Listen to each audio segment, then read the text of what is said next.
오늘 말씀의 제목은 사마리아에 전해진 복음이라는 제목으로 여러분들과 함께 말씀 나누도록 하겠습니다. 예전에는 영화나 드라마를 보면 그냥 흔히 악역이라고 많이 표현했습니다. 그래서 악한 역할을 저렇게 악한 역할을 잘하는 사람들이 있네. 그래서 악역이라고 했는데 요즘엔 어떤 말을 씁니까? 뭐라고요?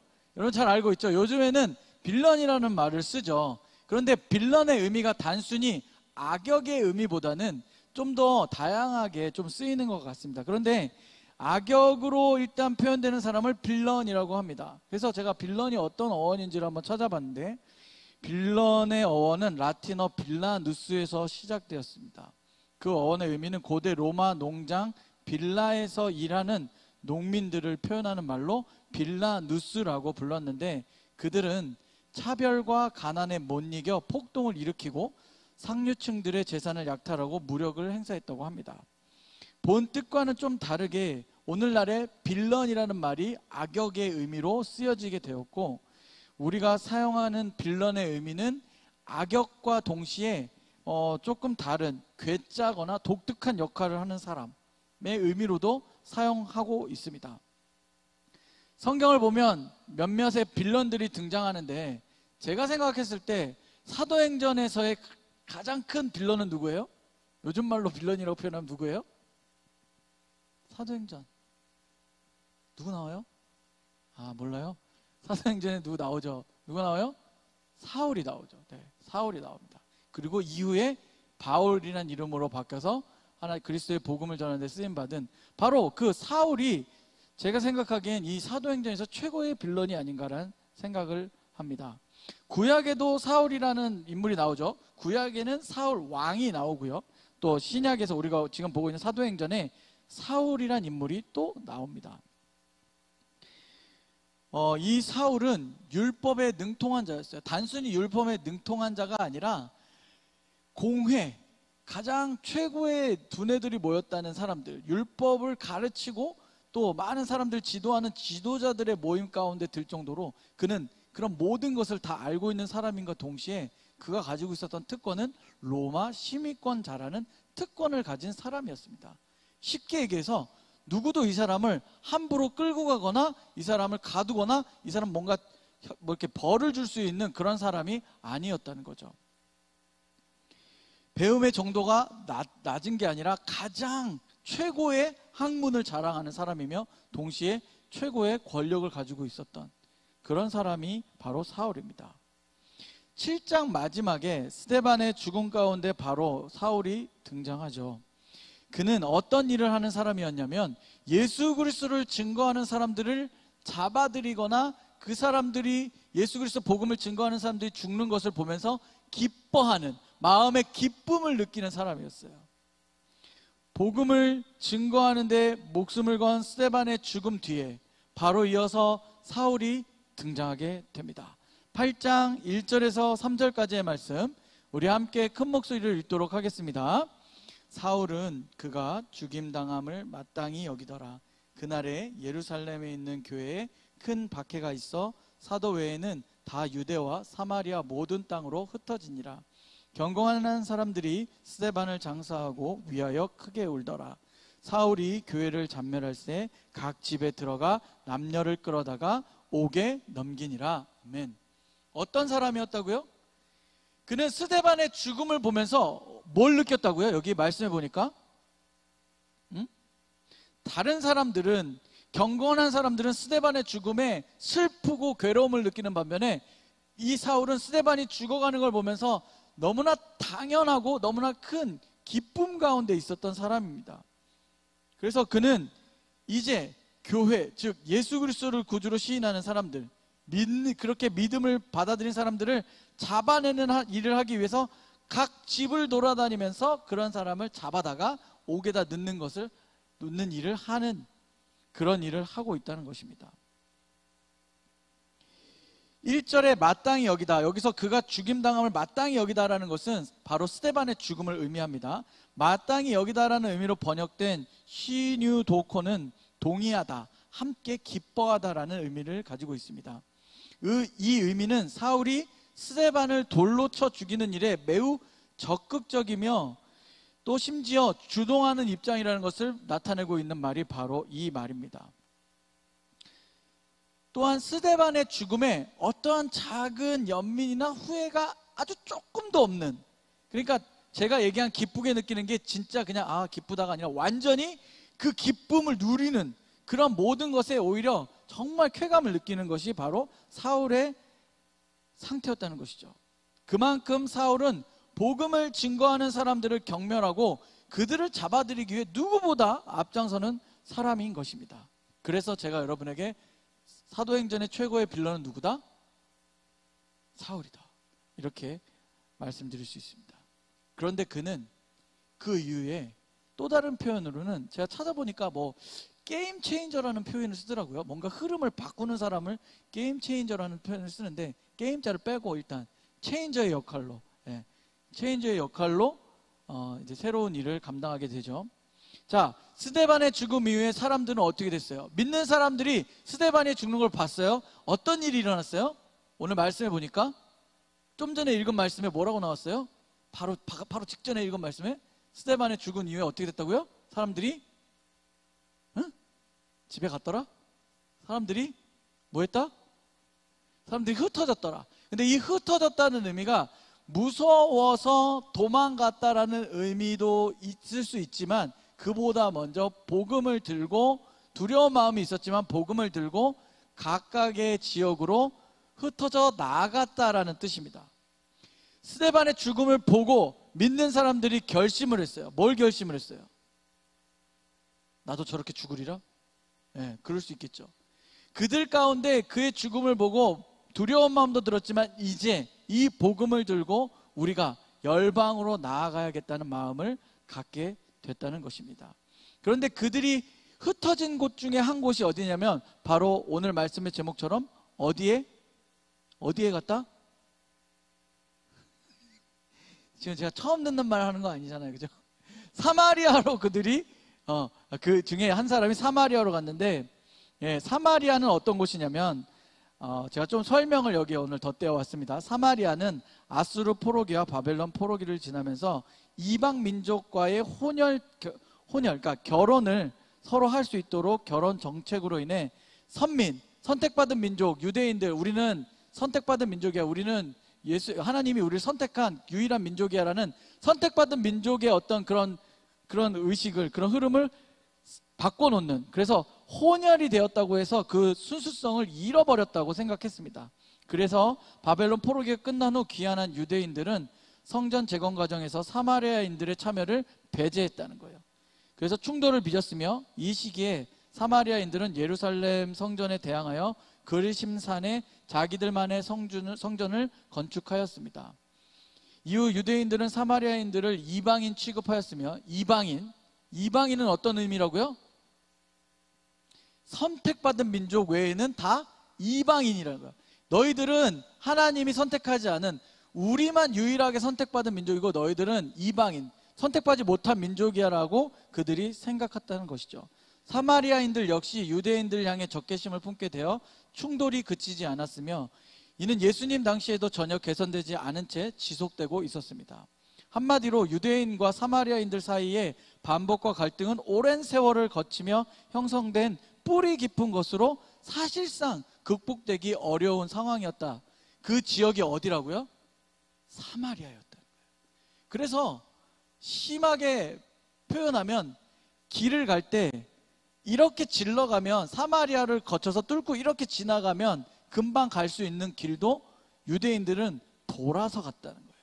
이 사마리아 지역 땅에 한 발도 내딛지 않고 돌아갈 정도로 여기하고 유대인들은 완전히 구별된 삶을 사는 민족이었다는 것입니다. 자, 오늘 말씀의 4절, 5절을 읽어보도록 하겠습니다. 큰 목소리로 읽으세요. 시작.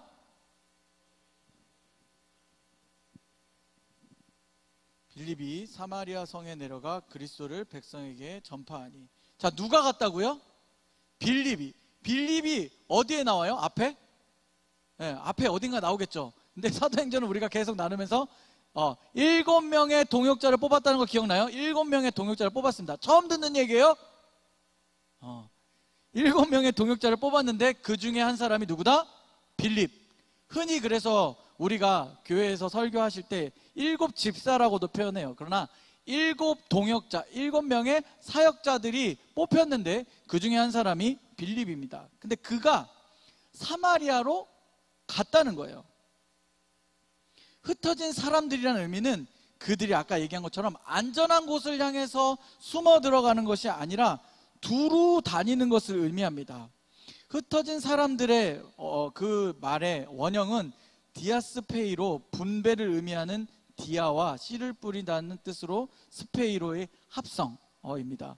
원어적 의미로 볼 때 흩어진 사람들은 복음을 전하는 자들로 마치 씨앗처럼 널리 퍼져 많은 결실을 맺을 것을 예고하고 있음을 알 수 있습니다. 그래서 우리가 많이 들어본 디아스포라라는 그런 말도 많이 들어봤죠. 그런 것을 의미하고 있는 거예요. 5절에 빌립은 누구라고요? 7명의 동역자 중에 한 사람. 그는 정통 유대인이 아닌 헬라계 유대인으로 사마리아에 가서 복음을 전하는데 반감을 좀 덜 수 있었던 사람이에요. 헬라계 유대인, 그러니까 조금 섞여 있는데 유대인으로 인정받는 사람들이 있어요. 엄마가 유대인이면 유대인임을 인정받을 수 있었기 때문에 그게 조금 섞여 있는, 그래서 그 지역에 들어가도 정통 유대인보다는 그들이 그래도 너는 조금 우리가 그래도 이해할 수 있어 라고 생각하는 정도의 그런 신분을 갖고 있었던 사람이 바로 빌립이라는 거죠. 빌립 역시 그 지역으로 가면서 그곳에 뭐가 필요하다는 것을 알고 있었다는 거예요. 그곳에 복음이 필요하다는 것을 알고 있었다는 것입니다. 이것이 바로 오늘 우리가 이 시간에 말씀을 나누는 핵심이라는 것이죠. 여러분, 그리스도의 복음이 필요한 곳은 어디입니까? 질문이 어렵죠. 그리스도의 복음이 필요한 곳은 어디입니까? 우리가 살아가는 모든 곳이라는 것이죠. 여러분이 있는 모든 곳이, 거기가 어디라도 그리스도의 복음이 필요 없는 곳은 없다는 거죠. 이것이 오늘 말씀의 핵심이라는 거예요. 모든 곳에 복음이 필요합니다. 자, 따라서 크게 하면 빨리 이런 거 여러분 안 통하죠? 저를 따라서 크게 한번 합니다. 모든 곳에 복음이 필요합니다. 지금보다 딱 2배, 이거보다 할 수 있을 것 같아. 모든 곳에 복음이 필요합니다. 네, 모든 곳에 복음이 필요하다는 거예요. 여러분이 살아가는 모든 곳에, 여러분이 생각하는 불합리하다고 생각하는 곳에, 여러분이 생각하는 악하다고 생각하는 그곳조차도 모든 곳에 복음이 필요하다는 사실입니다. 우리가 모든 곳을 다 갈 수는 없습니다. 지금 여러분들이 있는 곳에도 복음이 필요하다고 하는 것처럼 누군가가 모든 곳을 다 갈 수 없어서 여러분이 있는 그 곳에, 누군가가 다 갈 수 없는 곳에, 구석구석에 여러분들이 있는 모든 곳에 그리스도의 복음이 필요하다는 것입니다. 무엇보다 더 간절히 우리가 구해야 할 것이 바로 우리 자신의 그 복음을 향한 우리의 마음을 간절히 우리가 구해야 된다는 것이죠. 따라서 합니다. 오늘도 주님이 필요합니다. 이런 거 시키지 말까요? 힘들어요? 따라하는 게? 오늘도 주님이 필요합니다. 우리에게는 오늘도 주님이 필요하다는 거예요. 왜요?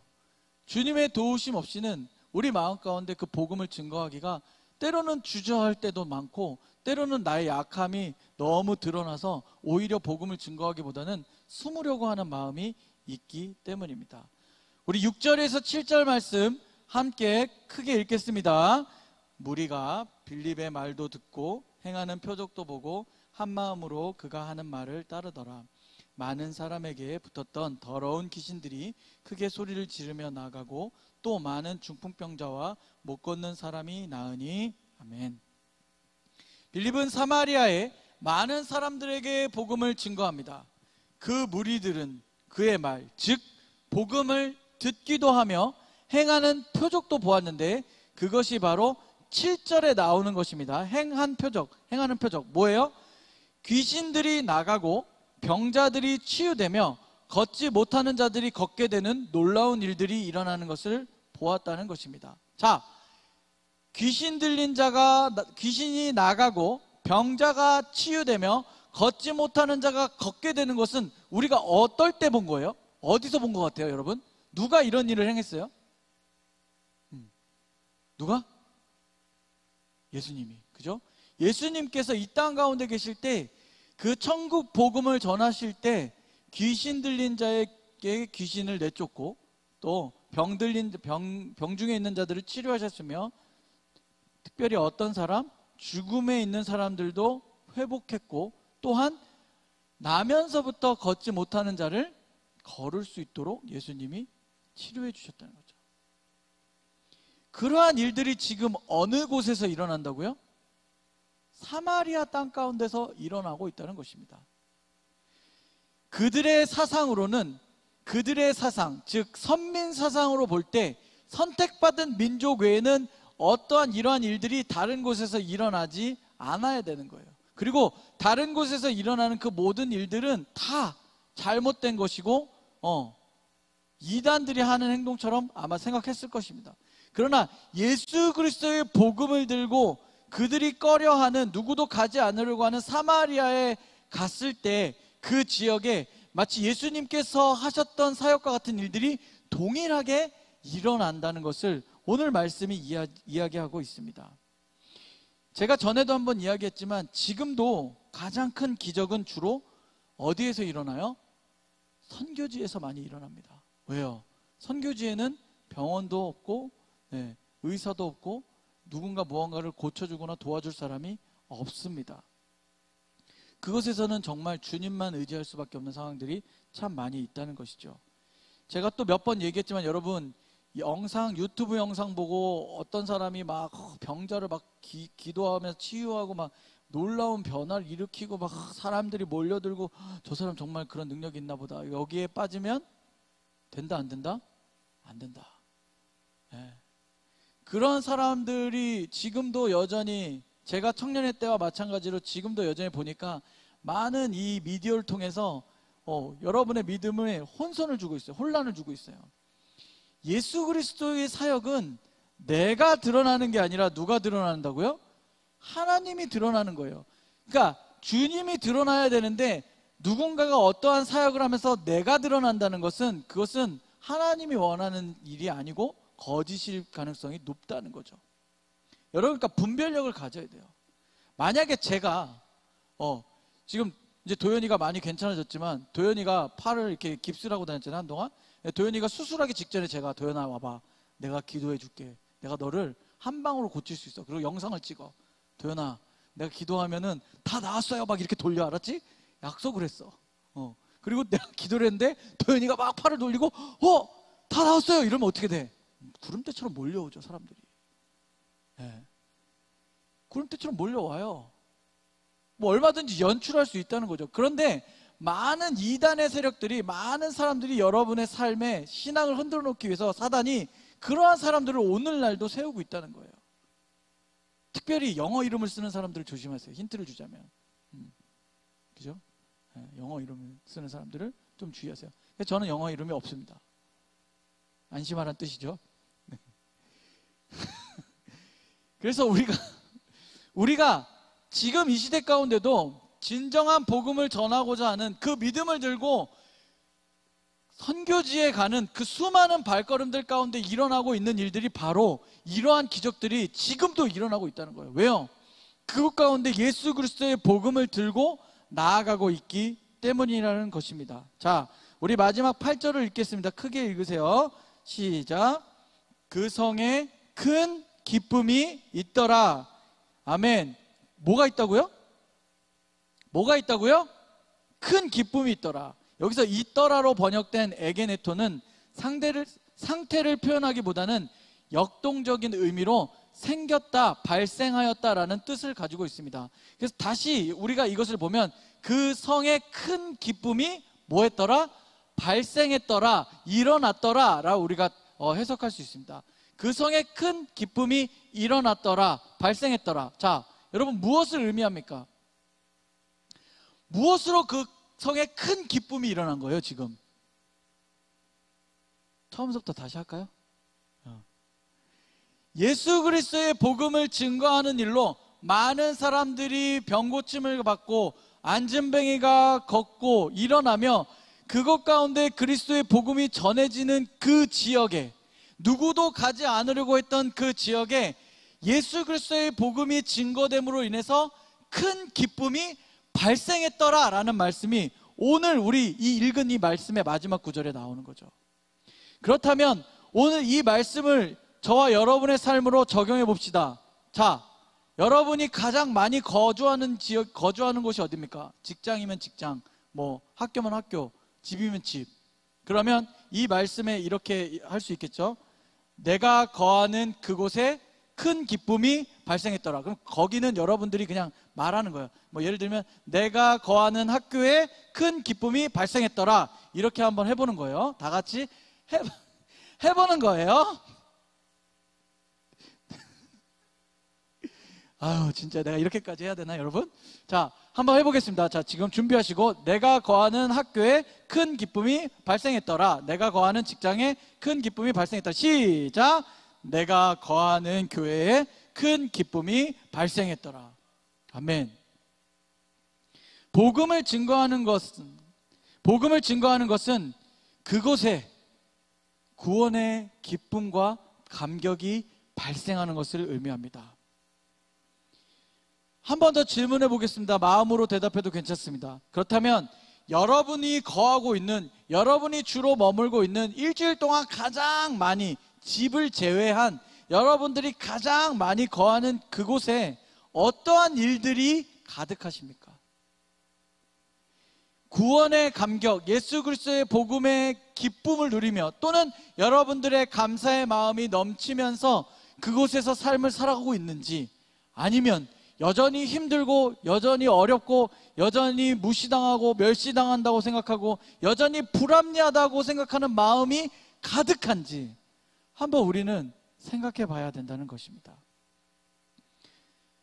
일주일 동안을 살아갈 때 여러분 마음 가운데 어떤 마음이 가장 많이 듭니까? 자, 이것은 손을 들어 표현해 보겠습니다. 나는 그래도 일주일 동안 감사를 많이 한다. 이렇게 손 들면 돼요. 네. 오, 그래요? 그럼 나 일주일 동안 참 불합리하다고 생각하는 일들이 많다. 아, 그래요? 너무 크게 들 필요는 없는데. 네, 그래요. 네. 은준이 따로 제가 또 신방 가도록 하겠습니다. 네. 나는 일주일 동안 굉장히 우울한 편이 많다. 우울할 때가 많다. 네. 다행이네요. 우울한 사람 없어요? 그러면 나는 일주일 동안 정말 기쁘게 막 웃으면서 많이 웃으면서 살아간다. 뭐야? 두 개 다 해당되는 거예요? 아, 그래요? 다행이네요. 그래도 그게 이렇게 중립이 될 테니까. 자, 나는 일주일 동안 기쁨 많이 웃으면서 지낸다. 네. 큰일 났네요. 우리 청년들 굉장히 다 우울해 보이는데 갑자기. 네. 우리가 주님을 믿는 사람들로서 여러분이 있는 현장이 사실은 제가 매주 거의 비슷하게 동일하게 그곳에서 그리스도의 복음을 전해야 된다는 얘기를 동일하게 하고 있습니다. 그런데 사실 굉장히 어려운 말이죠.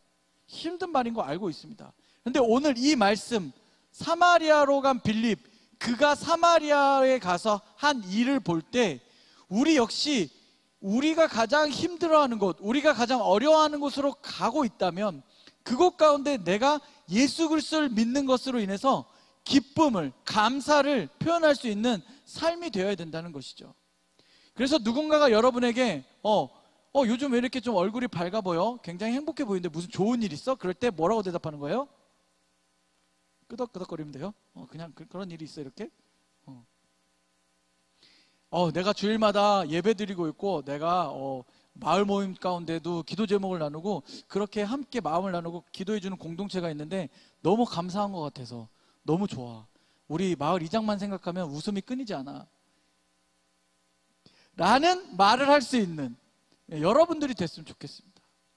여러분들이 예배에 와서 그냥 1시간 정도 머물다 간 그것이 전부가 아니라 이 시간을 통해서 찬양으로 고백하고 함께 기도하고 듣는 말씀을 가지고 일주일을 어떻게 살아가야 될지 정말 여러분 고민 많이 했으면 좋겠어요.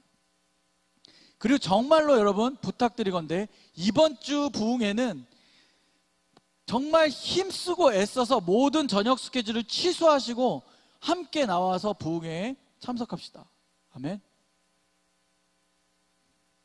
아멘. 요거는 대답을 크게 할 때까지 제가 물어야 되겠어요. 아멘. 자, 그럼 안 되겠어요. 그냥 못 넘어가. 자, 나는 2번 이상 꼭 나오겠다. 이제 양보했다. 한 번은 양보했다 내가. 2번 이상 꼭 나오겠다. 빨리 손 드세요. 손 들어. 또 지금 2명밖에 안 들었어요. 심각해요, 여러분. 난 2번 이상 나오겠다. 예. 빨리 또. 민수야. 손 든 거지? 또. 안 들어? 못 나? 야근해? 철규야, 너한테 물어보는 거야. 야근해? 모르겠어. 네. 여러분 2번 이상 꼭 나오십시오. 아멘. 예. 한 번은 양보할게요. 제가 한 번은. 예. 근데 이왕 안 나올 거면 알아서 새벽에 안 나오는 걸 치고 아무튼 꼭 2번 이상은 저녁에 빠지지 말고 나오십시오. 그래서 정말 특별한 은혜를 누리고 그 은혜 가운데 여러분들이 믿음을 가지고 살아갈 수 있는 삶이 되길 바랍니다. 오늘 말씀을 정리합니다. 오늘 사마리아에 전해진 복음은 누구도 가고 싶지 않은 지역이며 서로 꺼리고 불편함이 가득한 관계였지만 그곳에 복음을 들고 갔을 때 구원의 기쁨이 발생한 것처럼, 그 구원의 기쁨의 은혜가 발생한 것처럼 오늘 우리 안에 계신 성령님의 인도에 따라 우리도 한 걸음 한 걸음을 새롭게 믿음으로 걸어갈 수 있는 삶이 되기를 축복합니다. 여러분이 있는 곳에 여러분의 삶이, 여러분의 표정이, 여러분들의 손짓 하나가, 몸짓 하나가 내가 예수 그리스도를 믿고 의지하며 살아가는 삶인 것을 나타내고 증거할 수 있는 삶이 되기 바랍니다. 그래서 우리가 있는 곳에 그 예수 그리스도로 인해 큰 기쁨이 끊이지 않는 삶이 되기를 예수 그리스도의 이름으로 축원합니다. 아멘. 우리 함께 찬양하고 기도하며 나아가겠습니다.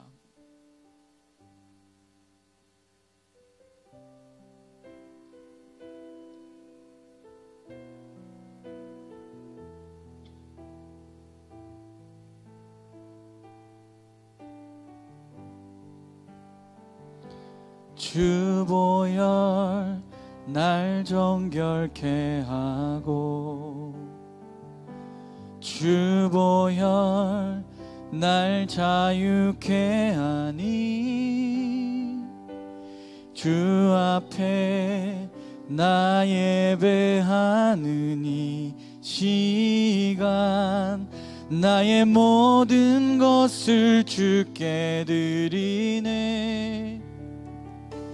주의 손 날 위에 찢기셨고 주의 발 날 위에 박히셨으니 이제는 내가 사는 것이 아니요 오직 주를 위해 사는 것이라.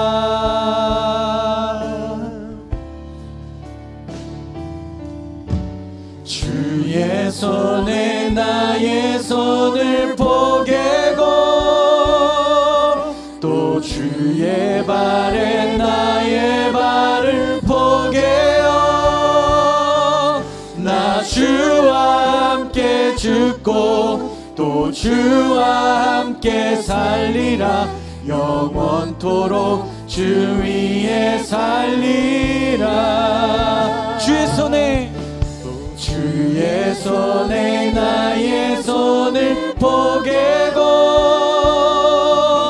또 주의 발에 나의 발을 포개어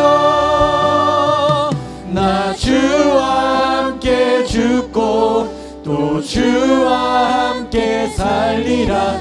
영원토록 주. 다시 한번 고백하며 주의 손에 나의 손을 포개고 주의 손에 나의 손을 포개고 또 주의 발에 나의 발을 포개어 나 주와 함께 죽고 또 주와 함께 살리라. 영원토록. 우리 마지막으로 주의 손에 나의 손을 포개고 아멘. 주의 손에 나의 손을 포개고 또 주의 발에 나의 발을 포개어 나 주와 함께 죽고 또 주와 함께 살리라. 영원토록 위에 살리라 주 위에 살리. 이 시간 우리 함께 기도하실 때